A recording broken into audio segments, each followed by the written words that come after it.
Guys, good afternoon. আজকে শ্যুটটা আমি শুরু করছি বিকেল 5টা 5:30 বাবা নাগাদ। আজকে অনেক ব্যস্ত ছিলাম, তাই সকালে শ্যুট করার সময় পাইনি। সকালে ঘুম থেকে উঠে দেখি ওয়েদারটা ভীষণ, কী বলবো। কালকে থেকে ভাবছি আজকে একটু খিচুড়ি রান্না করব। ফেসবুকে ইউটিউবে দেখছি শুধু খিচুড়ির ভিডিও, তো ভাবছিলাম বিশেষ করে ফেসবুকে খিচুড়ি রান্না করব। আর ভাবছিলাম আমাদের গাছে যে বড় বড় লেবুগুলি আছে, এটি দিয়ে খিচুড়ি দিয়ে খুব ভালো জমিয়ে খাবো। দেখো অনেক বড় বড় লেবু হয়েছে আমাদের গাছে। এই লেবুগুলি খেতে ভীষণ রস নেই, কিন্তু স্যান্ডটা ভীষণ, মানে কি বলবো, খুবই ভালো, ভীষণ ভালো ছিল স্যান্ডটা। তো ভাবছিলাম খিচুড়ি রান্না করব। হাজব্যান্ড বললো যে সকালে যখন খিচুড়ি রান্নাবো বলো তুমি খিচুড়ি রান্না করো, আর রৌদ্র উঠে যাচ্ছে। মানুষ বৃষ্টির মধ্যে খিচুড়ি খায়, আর তুমি কড়া রৌদ্রের মধ্যে খিচুড়ি রান্না করবে, কে খাবে? তো এটা ভেবে আর খিচুড়ি রান্না করে নিয়ে এদিকে ভাইও এসেছিলো। ভাইও ভাবছিল আমি খিচুড়ি রান্না করেছি, খিচুড়ি খাবে। তো ভাইও এসে হতাশ হয়ে গেলো, খিচুড়ি রান্না করিনি। অ্যাকচুয়ালি আজকে আমার ভীষণ ব্যস্ততার মধ্যে দিয়ে গেছে, তাই আমার রান্নার সুযোগ হয়নি। একদিকে ওয়েদারটাও ভালো হয়ে গেছে। আমি ভাবছি সকালবেলা তো উঠে দেখছিলাম যে বৃষ্টি হবে, পরে ভাবছিলাম যে একটু বৃষ্টি টিষ্টি স্টার্ট হবে, তো দেন আমি খিচুড়ি রান্না করব। খিচুড়ি সমস্ত সামগ্রী মোটামুটি নিয়ে এসেছিলাম। তো বৃষ্টি টিষ্টি আর হয়নি। পুরো দিনটা খুব ভালো একটা, খুব কী বলবো, একদম খুব ভালো ওয়েদার গেছে। শুধু ঘরে কারেন্ট ছিল না, এখন কারেন্টও এসে পড়েছে। তো এখন খুবই ভীষণ ভালো ওয়েদার এখন, ঠিক আছে, ঠিকঠাক সব ঠিকঠাক চলছে। তো এখন আমি আর আরেকটা যাচ্ছি একটু ছাদে, দেন একজন বাড়িতে খেলতে যাবেও। তো দেখে থাকো তোমরা ভিডিওটা পুরো। অনেকক্ষণ পরে সন্ধ্যার টিফিন, এখন আয়ুক্তা টিফিনকে দেখো। আয়ুক্তের জন্য একটা টিফিন নিয়ে আমি ট্রাই করেছি বলতে কি, এটা মোবাইলে দেখেছিলাম পাউরুটি দিয়ে, ডিম দিয়ে, তবে ভাজি না, পাউরুটিটা ডিমের মধ্যে ডুবিয়ে ভাজি না, ডিমটাকে অমলেটের মতন করে পাউরুটিটা দিয়ে, ডিমটার ভেতরেই পাউরুটিটা। তো যাই হোক, যেরকম হোক একটা টিফিন আয়ুর থেকে সবসময় নিত্য নতুন একটা না একটা নতুন কিছু বানিয়ে দিতে হয়। তো আমি নিজে টেনশনে পড়ি যে প্রত্যেকদিন কী নতুন নতুন টিফিন বানাবো।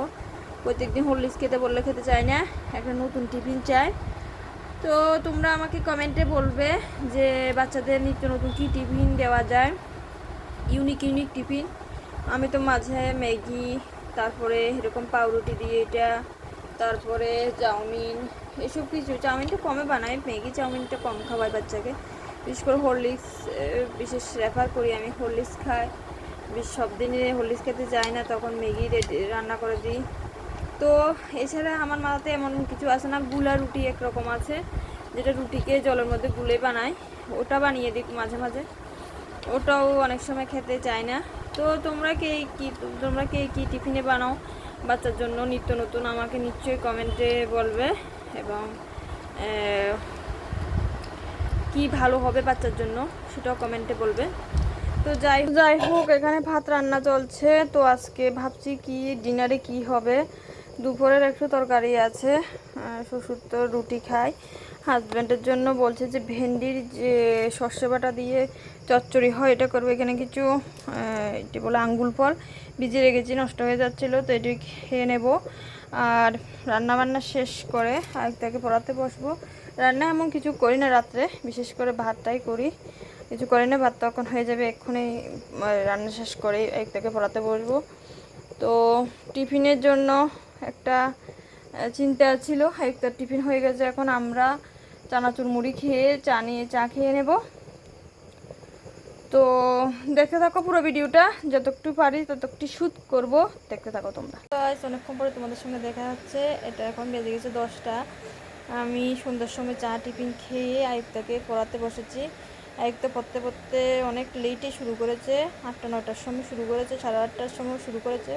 তো কিছুক্ষণ আয়ুক্তাকে পড়ালাম। তো এখন বেজে গেল 10টা। এখন আমি ডিনারের জন্য প্রস্তুতি নিচ্ছি, তো তোমাদের একটু শেয়ার। তো রাত্রের কিছু ডিনারের জন্য সকালের কিছু তরকারি ছিল, মাছের তরকারি, ডাটা, আলু। তো এখন ঢেঁড়স ভেন্ডি নিয়েছি, ভাবছি যে গরম গরম ভেন্ডি ফ্রাই করব, তাও আবার হালকা সর্ষ বাটা দিয়ে। আর দেখো এখানে তিতা করলা, অনেক ভিডিও দেখি অনেক মানুষে তিত করলা সিদ্ধ খায়, কিন্তু আমি খেতে পারি না। আমরা সবসময় মানে তিত করলাটি কিনে, সবগুলি নষ্ট হয়। দেখো এখানে আরও একটা তিত করলা একদম নষ্ট হয়ে গেছে, আমি রেখে দিয়েছি বিচিটা। এখানে দেখো আরেকটা তিত করলা একদম লাল হয়ে পেকে গেছে, তো আমি এটা রেখে দিয়েছি। বিচিটাকে চারা লাগাবো। আমাদের গাছেও কিছু ধরেছে এইরকম আকৃতি, এই তিতা করলা। তো সব সময় তিতা করলা কিনি, তিতা করলা খাওয়াটা আমাদের শরীরের পক্ষে ভীষণ ভালো, কিন্তু আনলে কি হয় 2 দিন রান্না করে 3 দিনের দিন এগুলি লাল হয়ে নষ্ট হয়ে যায় আর ফেলে দিই। তো এখন ভাবছি যে তিত করলাটি ভাজি করে ফ্রাই করে নেব, আমি খেয়ে নেব। আমার হাজব্যান্ড তো তিত করলা ফ্রাই খাবে না। আর ডালিগুলো একটু ফ্রাই করে নেব কিছু শস্য বাটা দিয়ে।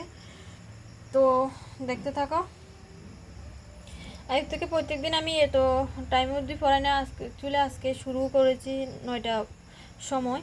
তো সেই জন্য অন্য সময় আমি সকাল 6টাতে সন্ধ্যা 6টা থেকে শুরু করে নিই, আর 8টার মধ্যে পুরো কমপ্লিট পড়া শেষ, 9টার মধ্যে খেয়ে ঘুমিয়ে যায়। এটা ছিল রুটিন, কিন্তু যেহেতু এখন স্কুল ছুটি চলছে সেই কারণে একটু লেটই শুরু হয়। তো এখন আমি ডিনারের প্রস্তুতি করে দেন ডিনার শেষ করব, তারপর তোমাদের সাথে আবার দেখা হচ্ছে। গাইস, ডিনার শেষ কমপ্লিট হয়ে গেল। আজকে ডিনারটা সিম্পলের মধ্যে খুব ভালোই ছিল।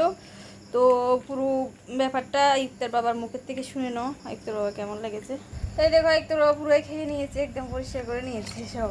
শুধু ঝোল ঝোল রয়েছে, আমাকে একটা ঝোল দাও, এই কথা বলবে ভাবছিলাম, ইফতার বাবা না বলেনি, খেয়ে নিয়েছে। কি আজকে কি দিয়ে গেলে ডিনার? আজকে ঢেঁড়স ভাজা দিয়ে খেলাম। ঢেঁড়স ভাজাটা ভালো হয়েছিল। এটার মধ্যে কি শস্য দিয়েছিলে? হ্যাঁ, শস্য দিয়ে এটা পুরি ভাজা। এটা খুব ভালোই লাগলো। তারপরে এটা দুপুরের একটা মাছের তরকারি ছিল, ডাটা দিয়ে, কুমড়োর ডাটা দিয়ে। কালকে বৃষ্টির মধ্যে যে মাছটা কিনেছে ইফতার বাবা, এটা ভালোই খেয়েছে। ওটাও খুব তরকারিটা খুব ভালো হয়েছে। দুপুরে থেকে দেখা যায় এখন রাত্রে আরও ভালো লেগেছে কাঁচামরিচ ঝাল দিয়ে, খুব টেস্টি হয়েছে। আমার একটু ঝাল খেতে ভালো পাই আমি, যাতে মুখটা জিহ্বাতে লাগে, আমার খুব ভালো লাগে। হ্যাঁ, না সব মিলিয়ে খুব ভালোই হলো। Thank you Mrs Sen. ঠিক আছে, তো বলে দাও last good night all friends my. Good night, নমস্কার, গুড নাইট, সাব্বা খের সবাইকে। Like comment share and share.